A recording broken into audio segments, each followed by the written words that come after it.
Hello everyone, John Adolfi here, and welcome to our office listing located at 126 Cape Horn Road, and that's in Palermo. It does have a Fulton address. Now, what's interesting about this property is that I haven't gotten over here in just a few days that it's been out, and there's been a lot of attention. I am interested to see what is going on. This is a bank-owned property. I'm going to start walking up here. This is a bank-owned property. It's got 2,200 square feet. And what else can I tell you? 3.61 acres, built 1975. You know, already that is a really cool combination. And it's got a metal roof, as you can see here, asphalt roof on the 2++ car garage. That's a 3-car garage without there being a third door. Looks like vinyl siding. Well water. I can see out back. You want to come for a walk with me? Come on, I'll speed things up just a little bit here. Looks like you got texture 111 here. A little bit of painting and rotted wood down here. That's no big deal. All right. There's your well right over there. Fenced in yard for the little dog. Oh, it looks like it's got a second well there also. So you got a drilled and what looks like a dug well. Wow, look at that. And one more quick look at the backyard. All right, let's head inside. All right, here we go. Okay, so we got some sheetrock that needs to be done here in the living room. Living room is pretty good size. You got a fireplace. Ooh, that is a deep, deep fireplace. Always get it checked before you start putting any logs in there and start burning. Have a professional come over and chimney sweep. The creosote that could build up in there, you know, might start a fire, so you want to have it nice and clean. Okay, so the hardwood floors have been compromised probably because, and I'm going to guess, that there is some water, and there's Mr. Camel up there too, in the bathroom right up there. And that happens when these houses are abandoned. The owners leave, and a freeze takes place before the bank can get over here and do their thing as far as winterization. The result is a break in a pipe, and then leakage, and then the result is what you just saw. Now, please pay very close attention here. With the baseboard hot water heat, guess what that's under those fins right there? Copper. And what does that mean? Yep, the same copper pipe that broke up there in the ceiling could be split in one of these, what they call heat runs. So far, I'm liking the look of it. It's got a nice layout. Hardwood floors, once everything gets cleaned up, the mud or whatever that is, gets cleaned up, they don't feel raised. Sometimes when you get water on them or underneath them, these things start to curl up like this, and then all of a sudden you feel this like little ridge there. That's a telltale sign that there's been water in the basement or water on it. So all I see is like a bunch of footprints from the mud and stuff of the moisture and the cleanup and everything that's been done on it. So I'm just looking around. Cheap tile alert. This is a blue bathroom. Woo! If you saw it in person, you'd see it's even a deeper blue.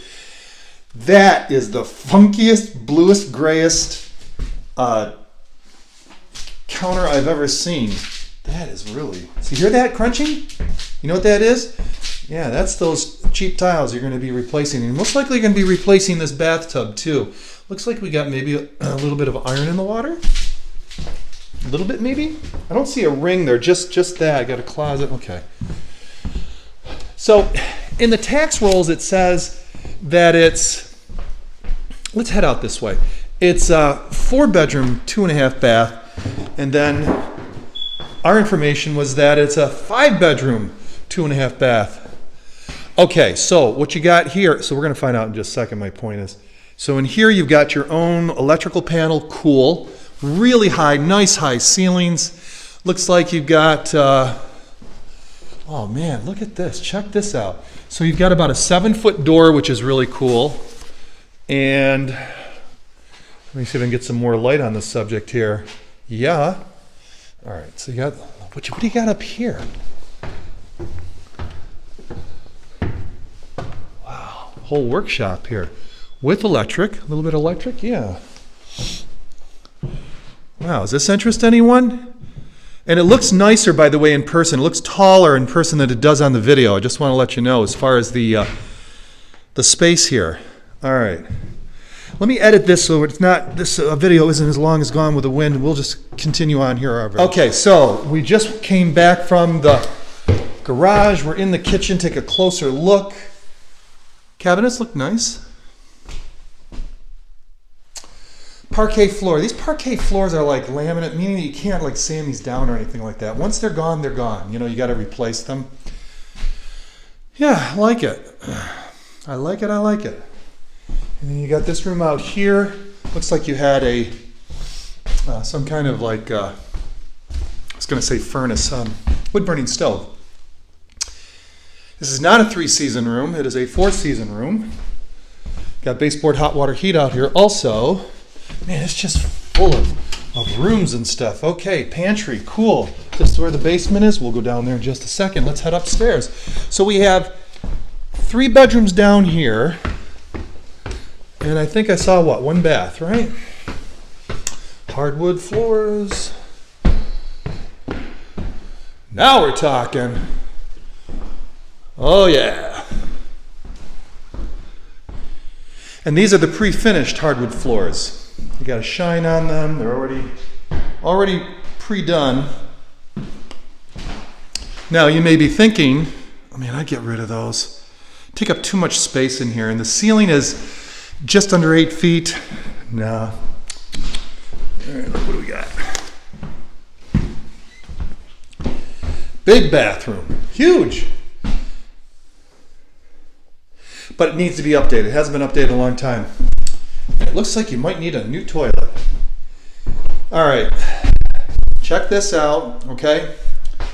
Don't know when that happened, but the problem is with these skylights, if they're not done right, and the roof isn't done right, then you always have that potential for problems. I've seen it for years. Every once in a while, though, I'll come across a skylight that's bulletproof, you know? So apparently it's 5 bedrooms then. That's really cool. Because that's 3 downstairs and 2 up here. Awesome, awesome, awesome. And there's your half bath. 2.5 baths. Let's hit the basement. All right. So coming down the basement, and let's see what we got here. So the shelving, that's got to go. So it's block wall construction. Here's the thing. There's rust on this panel, which tells me that this basement probably has a problem with water. And I'm not talking about that it floods all the way up or anything like that. I'm just saying that it's got, see, you can tell here that there's, you know, here's what you got to do. Gutters, if the gutters are appropriate and you can attach them correctly, and I'm sure you can. I would have a master gutter, people, seamless gutters, come out and check it out. Second thing, make sure the grade is going away from the house on all of the perimeter of this. And then if that isn't working, then you got to do the expensive thing. You've got to dig either in here and do what they call a French drain, or you got to go out there and dig all the way down to what they call a footer and put in drain and gravel and then fill it back in.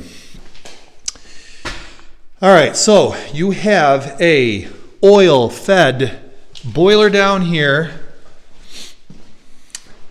So there's your oil tank, and there's your boiler. And boy, I'll tell you, that boiler has seen better days. Boilers are pretty hardy heating systems. Figure though that, and it's a Dunkirk, do your research. Jump on Amazon, jump on eBay, look and see what a Dunkirk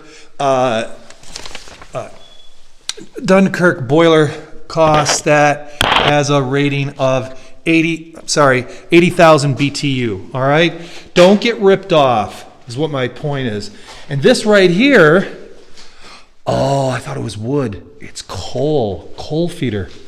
There you go. Okay, I'll give you my final thoughts in just. Well, you can see that there's going to be some work that needs to be done here. Cleanup and then some improvements, and then exterior, like I say, exterior gutters and grading away from the house to make sure that basement gets as dry as it possibly can. Run a dehumidifier, make sure sump pump is working. You're going to need to replace the boiler, it looks like, you know. And then if there's any the baseboard runs that have any compromises in that, you can find that out before you go too far with a plumber with a pressurized air test.